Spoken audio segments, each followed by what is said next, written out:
where are we going, what are the things that we should 16 decisions বা 16টি সিদ্ধান্ত যা একটি জাতির দরিদ্র নারী সমাজকে পুরো বদলে দিয়েছে, যেই সিদ্ধান্তের কারণে অসহায় নিম্নবিত্তদের হাতে ধরা দিয়েছে সৌভাগ্যের বসন্ত। ভাবছেন কোন 16 সিদ্ধান্তের কথা বলছি? এটি গ্রামীণ ব্যাংকের জনক ডক্টর মোহাম্মদ ইউনূসের উন্নয়নের মূলনীতি। এই সিদ্ধান্তগুলো শুধুমাত্র কিছু নিয়ম নয়, বরং গ্রামের দরিদ্র নারীদের জীবনে আলোর পথ দেখানোর কিছু কৌশল, যার মহৎ উদ্দেশ্য আওয়ামী ফ্যাসিবাদ না বুঝলেও বুঝতে পেরেছে পুরো বিশ্ব।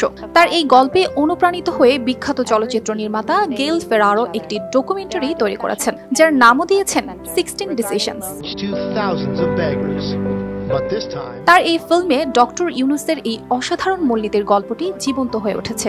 গল্পটির শুরু সেলিনা নামের একজন কিশোরীর জীবন থেকে। মাত্র 7 বছর বয়সে শিশু শ্রমিক হিসেবে কাজ শুরু করেন সেলিনা। 12 বছর বয়সে বিয়ে, আর 13তে মা হন তিনি। তার পরিবার এতটাই দরিদ্র ছিল যে তার বিয়ের জন্য জমি বিক্রি করতে হয়েছিল। তার বাবা দৃষ্টিশক্তি হারানোর পর তাদের কাছে ভিক্ষা ছাড়া আর কোনো উপায়ই ছিল না। কিন্তু সেলিনার জীবনে নতুন একটি আশা নিয়ে আসে মাত্র 5,000 টাকার ছোট্ট একটি ঋণ, যা সে গ্রামীণ ব্যাংক থেকে পায়।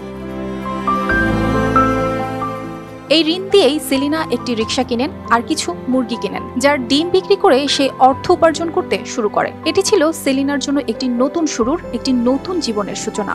গেল ফেরারোর এই ডকুমেন্টারির মাধ্যমে জানা যায় কিভাবে গ্রামীণ ব্যাংকের এই 16 সিদ্ধান্তের ঋণ শুধু আর্থিক অবস্থার উন্নতি নয়, বরং তাদের সামাজিক অবস্থান, স্বাস্থ্য এবং শিক্ষার ক্ষেত্রেও এক বিশাল পরিবর্তন এনে দেয়। কিন্তু কি ছিল ডক্টর ইউনূসের সেই 16 সিদ্ধান্ত?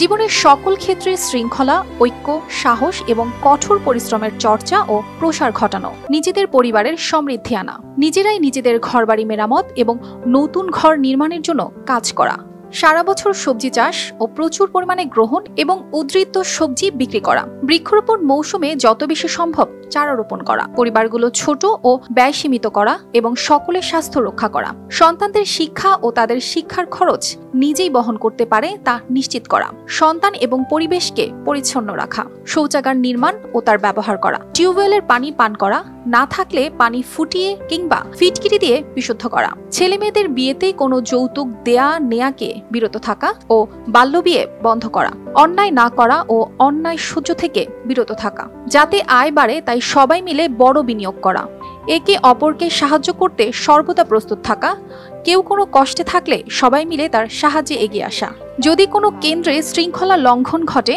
সবাই মিলে সেখানে গিয়ে শৃঙ্খলা পুনরুদ্ধার করা, সব সামাজিক কর্মকাণ্ডে সম্মিলিতভাবে অংশগ্রহণ করা। ডক্টর ইউনূসের নেতৃত্বে গ্রামীণ ব্যাংক শুধু সেলিনাকে নয়, তার মতো লাখো নারীর জীবনে এই পরিবর্তন এনে দিয়েছে। ডক্টর ইউনূস এই চলচ্চিত্রে বলেন, বাংলাদেশের যৌতুক মরণাস্ত্রের মতো, যা পরিবারগুলোকে তাদের সামান্য সম্পদ বিক্রি করতে বাধ্য করে। এভাবেই তিনি 16 সিদ্ধান্ত এবং মাইক্রো ক্রেডিট ব্যবস্থার মাধ্যমে নারীদের এবং সমাজের উন্নতির প্রয়োজনীয়তা, বিবর্তন এবং সম্ভাবনা ব্যাখ্যা করেন। ডক্টর ইউনূস সত্যি গরিব ও অভাবগ্রস্তদের বন্ধু, যেমনটা তিনি তার প্রত্যেক বক্তব্যতে তুলে ধরেন। তার হাত ধরে এতদিন বিশ্ব পরিবর্তিত হয়েছে, এখন তার হাত দিয়েই পরিবর্তন হবে বাংলাদেশ, এমনটাই প্রত্যাশা সবার। Now they change their life because Grameen Bank gives them the loan. Arpita Jahan, Grameen Bank lends out. No politics in the country. You have to do that. People know you. You are well known throughout the country. You are the best way to do that.